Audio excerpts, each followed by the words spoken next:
आज की जो विचार है उसमें हमने ये समझना है कि जो हमारा चित्त है अगर वो शांत है तो उससे क्या होगा।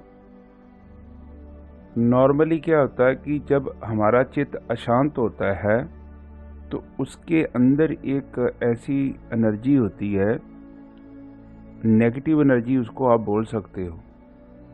उसके बीच में कोई भी चीज़ जब टकराती है तो उसका जो जो पिक्चर है जो हमारे चित्त में बनता है वो नेगेटिव बन जाता है।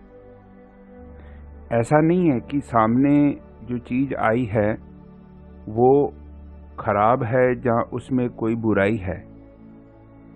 हमारा जो चित्त है उसको रिप्रेजेंट गलत तरीके से करता है। तो जब हम ध्यान करते हैं तो ध्यान से क्या होता है कि हमारा जो चित्त है ना आहिस्ता आहिस्ता करके शांत होता जाता है। एक शांत चित्त ही सच को देख सकता है। अशांत चित्त के अंदर इतनी शक्ति नहीं होती कि वो सच को जान सके। नॉर्मली जो इंसान जो देखता है ना केवल वही देखता है जो वो देखना चाहता है, केवल वो ही सुनता है जो वो सुनना चाहता है। साधारण इंसान अपनी आंखों से ज्यादा नहीं देख सकता, अपने कानों से ज्यादा वो सुन नहीं सकता। जब हम साधना करते हैं तो हम अपनी आंखों से भी ज्यादा देख सकते हैं, उसको भी देख सकते हैं जो हमें दिखाई नहीं देता है।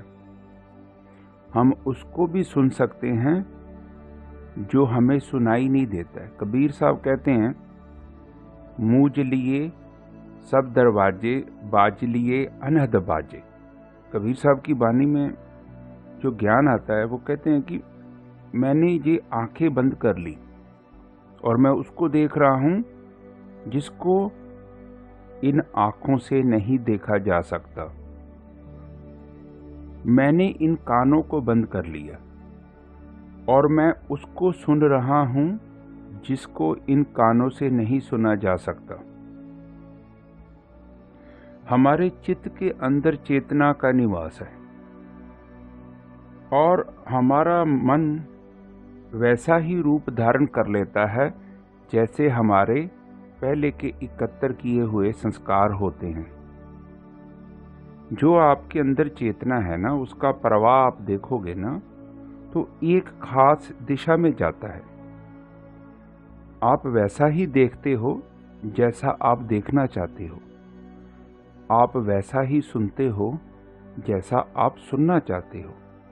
आपके घर वाले बोलते हैं कि भाई आपको दिखाई नहीं देता है, आप जो सामने वाला इंसान है वो सही है या गलत है आपको बोलते हैं आस पड़ोस के सभी लोग, लेकिन आपको दिखाई नहीं देगा। क्यों नहीं दिखाई देगा? क्योंकि एक आप भावना में जीवन व्यतीत कर रहे हो और जिस फोकस से, जिस चश्मे से आप देख रहे हो वहाँ का जो संसार है वो अलग है, रियलिटी कुछ अलग होती है। जैसे एक लड़का या लड़की एक दूसरे को प्यार करते हैं तो आप देखोगे ना तो वो एक अलग दुनिया में रहते हैं, उनका जीवन अलग है, लेकिन वो ज़्यादा टाइम रहेगा नहीं। जब वो प्यार के बंधन से शादी के बंधन में आएंगे, जैसा उन्होंने दिखाया था अपने आप को, क्योंकि वो तो कुछ समय के लिए मिल रहे हैं ना एक दूसरे को, तो वहाँ पे आदमी क्या करता है अपना बेस्ट दिखाता है। वो दिखाता है कि मैं एक बहुत अच्छा इंसान हूँ, मैं एक बहुत अच्छी औरत हूँ। और जब शादी हो जाती है तो बेस्ट सारा दिन तो बन के नहीं रहा जा सकता, हम लोग नॉर्मल में आ जाते हैं। अभी जो जीवन है वो प्रैक्टिकल है। जो सामने रिप्रेजेंट किया था दिखाने के लिए तभी अलग कहानी थी, लेकिन अब हम नॉर्मल लाइफ में आ जाएंगे तो वहाँ पे काफ़ी चीज़ें इधर से उधर हो जाती हैं। यही सच है। हमारे चित्त का जो स्ट्रक्चर है उसी पे डिपेंड करता है कि हम संसार को कैसे देखते हैं। अगर हमारे चित्त का स्ट्रक्चर अच्छा है, उसकी बनावट अच्छी है, उसके बीच में सफाई है, निर्मलपन है, तो हमारा जो संसार होगा, उसको देखने का जो दृष्टिकोण होगा वो भी निर्मल होगा। क्योंकि चित्त के अंदर जो पैदा होता है वो मन है। हमारे चित्त के अंदर जो पैदा होगा वो हमारा मन है। और अगर चित्त ठीक हो जाता है तो मन भी निर्मल हो जाता है। अगर चित्त खराब हो जाता है तो उसका इम्पैक्ट मन के ऊपर पड़ता है, और मन क्या करता है, वो गलत डिसीजन लेता है, गलत फैसले करता है, गलत जीवन व्यतीत करता है। जब हमारे चित्त के अंदर काम, क्रोध, लोभ, मोह, अहंकार, राग और द्वेष जैसे अवगुण पैदा हो जाते हैं, तो क्या होता है कि हमारा जो चित्त है ना, वो अपने आप को लिमिटेड कर लेता है। वैसे तो चित्त बहुत विशाल है, लिमिटलेस है। हमारे में और ब्रह्म के बीच में कोई भेद नहीं है। लेकिन जब चित्त एक अवगुण में गति करता है तो क्या होता है कि हम ब्रह्म से अलग हो जाते हैं और एक अपनी अलग आइडेंटिफिकेशन बना लेते हैं। हमारा जो व्यक्तित्व है वो एकदम छोटा हो जाता है।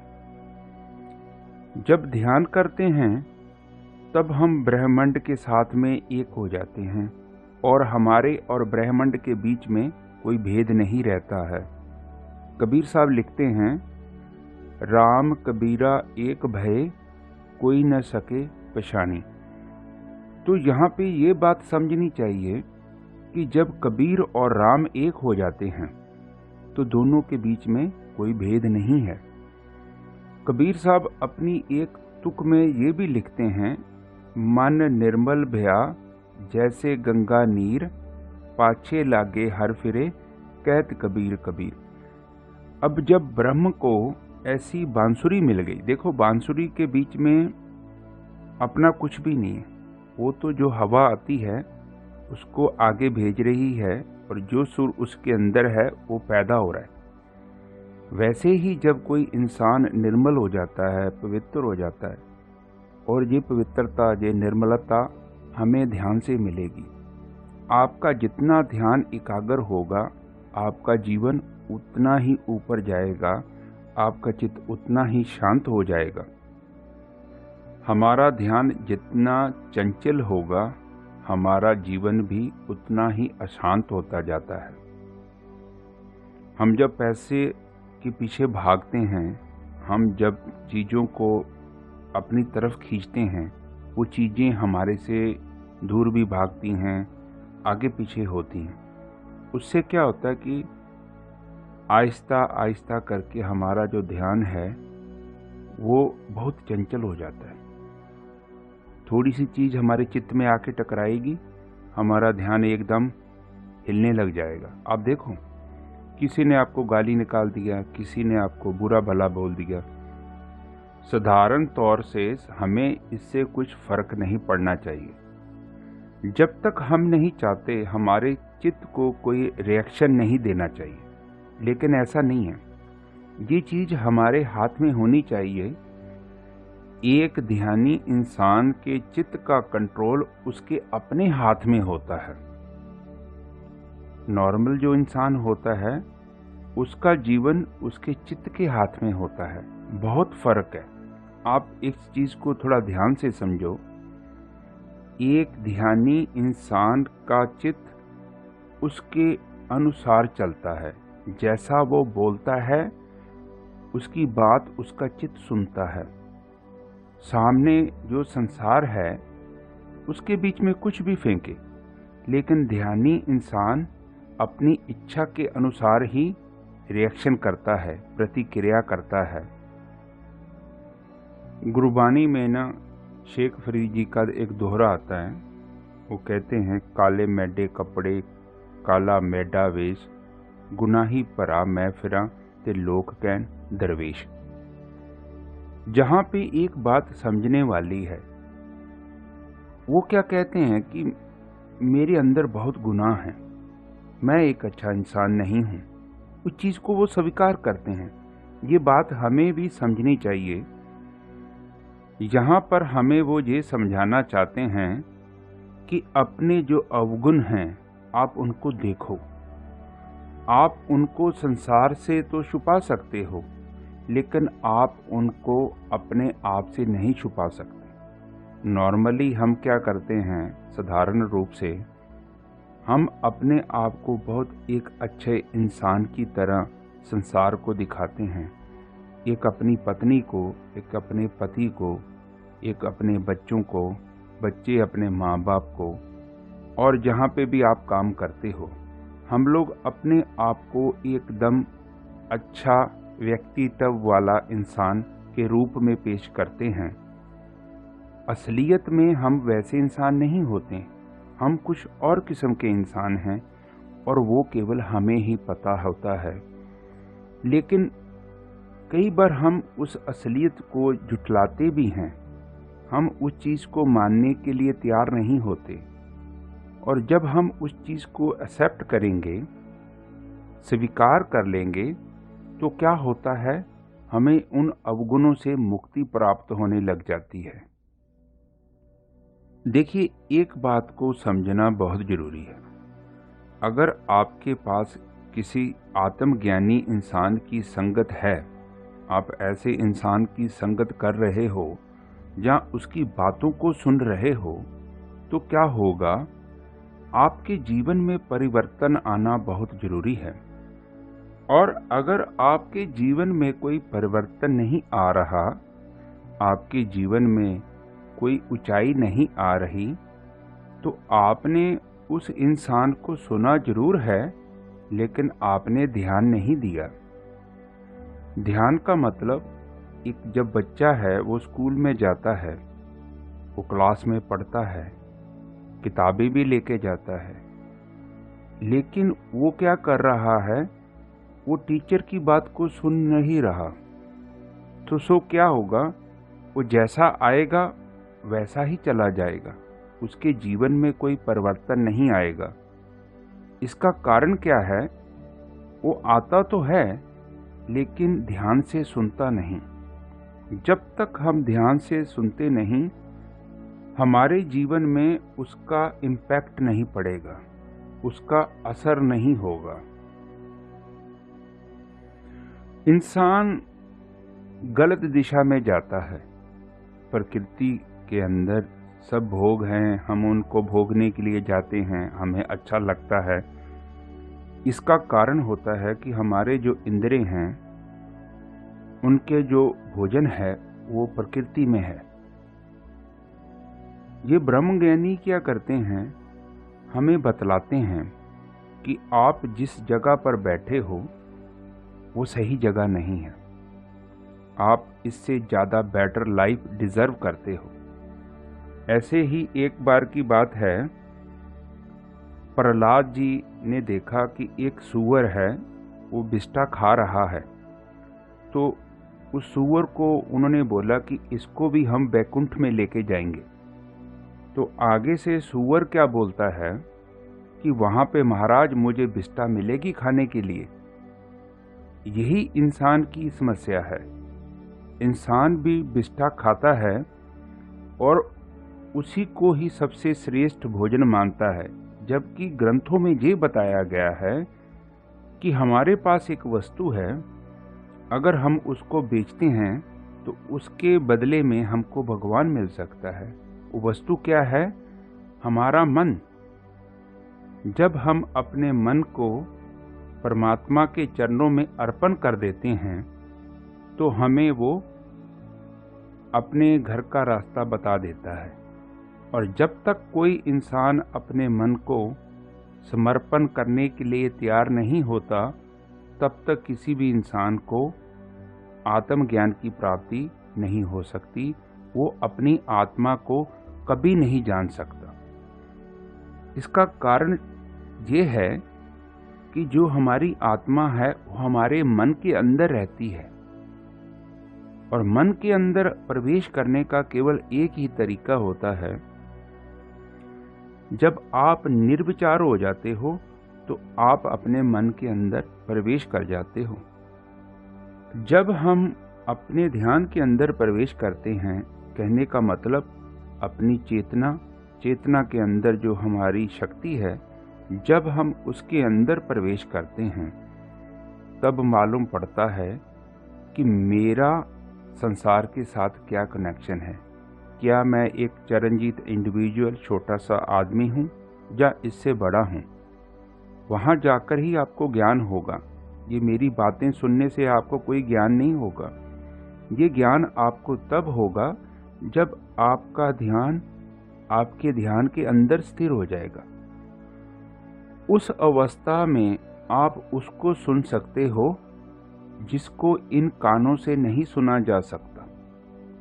आप उसको अनुभव कर सकते हो जिनको इन हाथों से अनुभव नहीं किया जा सकता। आप उसको देख सकते हो जिसको इन आँखों से नहीं देखा जा सकता। हमारे जो ग्रंथ हैं उनमें लिखा हुआ है कि जो भगवान है उसका कोई रूप नहीं है, उसका कोई रंग नहीं है, उसकी कोई रेख नहीं है। तो क्या कहना चाहते हैं वो ये कहना चाहते हैं कि ये तुम्हारी जो साधारण आंखें हैं, तुम्हारे जो साधारण कान हैं, तुम्हारी जो साधारण चमड़ी है, ये उसको अनुभव नहीं कर सकती। तुमको एक ऐसी चीज चाहिए जो सच को जान सकती है। अगर आपने इस संसार के बारे में जानना है, जड़ के बारे में जानना है, तो आपको इन इंद्रियों की मदद ही लेनी पड़ेगी। लेकिन अगर आपने परम सच को जानना है तो फिर आपको इन इंद्रियों से भी आगे जाना पड़ेगा। इन इंद्रियों के आगे जो हमारी चेतना है उसको जानना पड़ेगा। उसके रास्ते से, उसकी मदद से ही हम उस ब्रह्म को जान सकते हैं। उसको जान सकते हैं जो इस ब्रह्मांड का राजा है, जिसके अंदर ये सारा संसार है। वक्त वक्त पर आत्मज्ञानी इंसान धरती पे आते हैं और दूसरे इंसानों को जगाने की कोशिश करते हैं कि आपके जीवन का जो मकसद है वो क्या है और आपने जीवन में क्या प्राप्त करना है। कुछ लोग ऐसे होते हैं, उनका जो मैसेज सुन लेते हैं और ध्यान करके अपने आप को मुक्त कर लेते हैं। और ज़्यादातर यहाँ पर ऐसे लोग हैं जो सुनते भी हैं लेकिन समझना नहीं चाहते, देखते भी हैं लेकिन देखना नहीं चाहते। गुरबानी में एक तुक लिखी है गुरुओं ने, जानत भी अवगुण करे, हाथ दीपक कुएं पैर धरे। कहने का मतलब ऐसा नहीं है इसे दिखाई नहीं देता, दिखता है, फिर भी क्या करता है, अपनी चेतना को ऐसी माया जाल में उलझा लेता है, कन्विंस करता है, ऐसे समझाता है कि अवगुण करने के लिए उसे एग्री कर लेता है।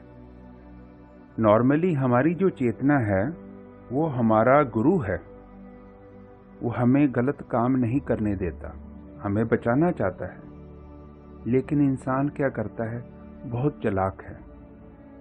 ये क्या करता है कि ऐसे शब्दों का जाल अपने अंदर बनाता है और चेतना को गलत काम करने के लिए मजबूर कर देता है। आप देखोगे तो आपको मालूम पड़ेगा, आपके अंदर दो शक्तियां हैं। हमारे अंदर एक अच्छा इंसान भी है और हमारे अंदर एक बुरा इंसान भी है। ये दोनों क्या करते हैं, ये दोनों ही अपना पक्ष और विपक्ष पेश करते हैं। जिसने अपना पक्ष ज़्यादा अच्छे तरीके से पेश कर दिया उसी की जीत हो जाएगी। चाहे गलत काम हो तो हम गलत काम भी कर देंगे। इसका कारण क्या है, उसने रिप्रेजेंट ऐसे किया है कि मन उसकी बात को स्वीकार कर लेता है। वो झूठ को भी सच के रूप में दिखाता है और सच को भी झूठ के रूप में दिखा सकता है। ये चीज़ें हमारे सामने होती हैं और हम क्या करते हैं, आंखें बंद कर लेते हैं और जो गलत है उसको भी होने देते हैं, जबकि हमारे सामने होता है वो। आपको भी पता है सच क्या है, लेकिन क्या करते हो आप देखते ही नहीं हो। आपको भी पता है ये झूठ है, लेकिन पता होने के बावजूद भी हम क्या करते हैं, हमको झूठ दिखाई ही नहीं देता। तभी तो गुरबानी में लिखा हुआ है, जानत भी अवगुण करे, हाथ दीपक कुएं पैर धरे। मतलब ऐसा नहीं है कि इसके हाथ में कोई प्रकाश नहीं है, इसके हाथ में प्रकाश है, चेतना का प्रकाश है। चीजें दिखाई दे रही हैं, लेकिन इसके बावजूद भी ये वो नहीं देखता जो इसे देखना चाहिए। जहां पर साधारण इंसान को अपनी आँखों से ज़्यादा दिखाई नहीं देता, अपने कानों से ज़्यादा सुनाई नहीं देता, वहाँ पर आत्मज्ञानी अपनी आँखों से भी ज़्यादा देख सकता है, अपने कानों से भी ज़्यादा वो सुन सकता है, अपनी चमड़ी से भी ज़्यादा वो स्पर्श कर सकता है, क्योंकि वो इंद्रियों के आगे भी देख सकता है। हम क्या कर सकते हैं, हमारी जो इंद्रियों की जो शक्ति है उससे ज़्यादा हम देख नहीं सकते। कभी कभी आपने देखा है, जब हमारी जो आँख की इंद्री की शक्ति कम हो जाती है, जो सामने का दृश्य है हमें उतना साफ दिखाई नहीं देता, तो हम क्या करते हैं, हम किसी आइज के डॉक्टर के पास जाते हैं, वो हमारी आँख का इलाज करता है। जब वो इलाज कर देता है तो हमें चीज़ें फिर दोबारा साफ दिखाई देने लग जाती हैं। कारण क्या होता है, लगातार जब हम गलत जीवन को व्यतीत करते हैं तो उसके कारण हमारी जो अंदर चेतना है उसके आगे एक मलिन मन के रूप में एक गंदगी जम जाती है, और उसके रास्ते से हम जब किसी चीज़ को देखते हैं तो सही चीज़ भी हमें गलत दिखाई देती है और गलत चीज़ भी हमें सही दिखाई देती है। तो आत्मज्ञानी इंसान क्या कहते हैं कि जैसे तुम अपनी आँखों का इलाज कराते हो किसी डॉक्टर के पास जाकर, इसी प्रकार से आपको अपने मन का भी इलाज कराना पड़ेगा। ऐसे लोगों की संगत करनी पड़ेगी जो इस रास्ते को जानते हैं, जो इस रास्ते पे चल रहे हैं। वहाँ पे नहीं जाना है जहाँ पे आर्टिफिशियल लोग हैं। आप देखोगे तो बहुत से इंसान आपको मिलेंगे, वो दिखाई देते हैं कि वो धार्मिक हैं, उनका जो मेकअप है बहुत अच्छे प्रकार का है, दिखने में बहुत अच्छा है, लेकिन वो अंदर से वो क्या हैं, उस चीज को हमें समझना पड़ेगा। जब गंगा गंगोत्री से चलती है तो बहुत निर्मल है, जितना वो गंगोत्री से दूर जाती है उसके बीच में बहुत कुछ मिल जाता है। सो धीरे धीरे करके जो उसका रूप है वो वैसा नहीं रहता जैसा गंगोत्री में होता है। इसी प्रकार हमें बहुत से लोग ऐसे दिखाई देते हैं जो एकदम पवित्र दिखाई देते हैं, लेकिन उनका जो जीवन होता है वो उतना पवित्र नहीं होता है।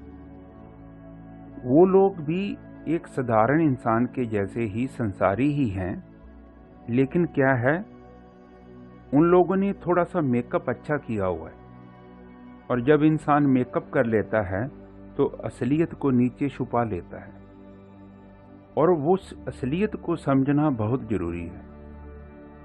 अगर आप असलियत को नहीं समझ पा रहे तो क्या होगा, आपके जीवन में कभी भी ऊंचाई नहीं आएगी, आप कभी भी पवित्रता को प्राप्त नहीं कर सकते। अगर हम सच को जानना चाहते हैं तो हमें उसको भी देखना चाहिए जो हमें दिखाई नहीं दे रहा। मेरा कहने का मतलब है जो उसके पीछे है, बिहाइंड द सीन। जैसे हम सिनेमा हॉल में जाते हैं तो हम क्या करते हैं, फिल्म को तो देखते हैं, लेकिन पर्दे के पीछे जो फिल्म बनती है, कैसे बनाया गया है, उसको देखना भी बहुत ज़रूरी है। अगर हम केवल सिनेमा हॉल में बनी फिल्म देखते हैं तो हमको केवल अधूरा ही ज्ञान है, हमें पूरा ज्ञान नहीं है। हमें पता नहीं है कि बिहाइंड सीन क्या है, असलियत क्या है।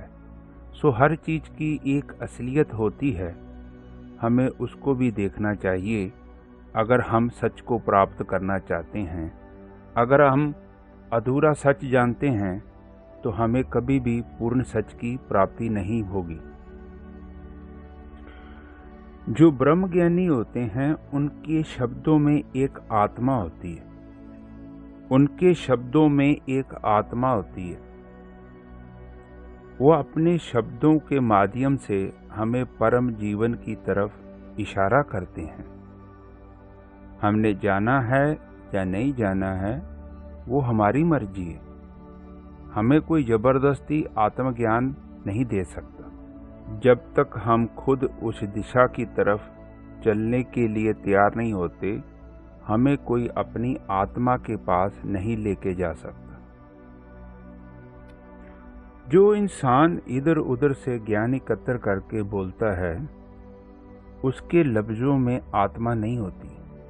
उनके जो लफ्ज़ होते हैं जिनसे वो हमें अपना ज्ञान भेजते हैं, वो ऐसे होते हैं जैसे फूल है लेकिन उसके बीच में सुगंध नहीं है। ऐसे ही जो इंसान आत्मज्ञानी नहीं होते हैं, उनका ज्ञान हमारे पास आता तो है लेकिन हमें अनुभव नहीं होता। उसका कारण क्या है? उनके पास शब्द हैं लेकिन उनके शब्दों के बीच में आत्मा नहीं है। आत्मा का मतलब उन्होंने उस चीज़ को अनुभव नहीं किया है, कहीं से पढ़ लिया है। अगर ऐसा इंसान आपके पास अपने शब्दों के रास्ते से कोई चीज़ भेजने की कोशिश भी करेगा तो उसके बीच में असर नहीं होगा। जैसे हम किसी को बोलते हैं कि मैं आपको प्यार करता हूँ, ये शब्द हैं, और अगर इन शब्दों के बीच में मेरी कोई भावना नहीं है तो सामने वाले इंसान के ऊपर इन शब्दों का असर नहीं होगा। उसका कारण क्या है कि हमारे शब्द नहीं होते, उनके अंदर आत्मा भी होती है। जैसे फूलों के अंदर महक है, वैसे ही आत्मज्ञानी इंसान के शब्दों के अंदर आत्मा होती है। और जब गहराई में से शब्द आते हैं तो उतनी ही गहराई में उनका इम्पैक्ट पड़ता है, उसका असर होता है। आप देखो, आपके चारों तरफ इतना धर्म का प्रचार हो रहा है, लेकिन इसके बावजूद भी हमारे जीवन पे उसका असर क्यों नहीं होता? उसका कारण है कि वो लफ्ज़ ही हैं, उनके बीच में कोई आत्मा नहीं है। आत्मा तब आती है जब आप जो बोल रहे हो आपने खुद उसको अनुभव किया हो। अगर आपने उसको अनुभव नहीं किया है और केवल बोल रहे हो कहीं से पढ़कर, तो वो शब्द हैं, उनके बीच में आत्मा नहीं है। और अगर आत्मा नहीं है तो उन शब्दों का सामने वाले इंसान के ऊपर कभी भी असर नहीं होगा। सो आज की विचार मैं जहाँ पर समाप्त करता हूँ। मेरे शब्दों को आपने ध्यान से सुना, इसलिए मैं आपका आभारी हूँ। नमस्कार।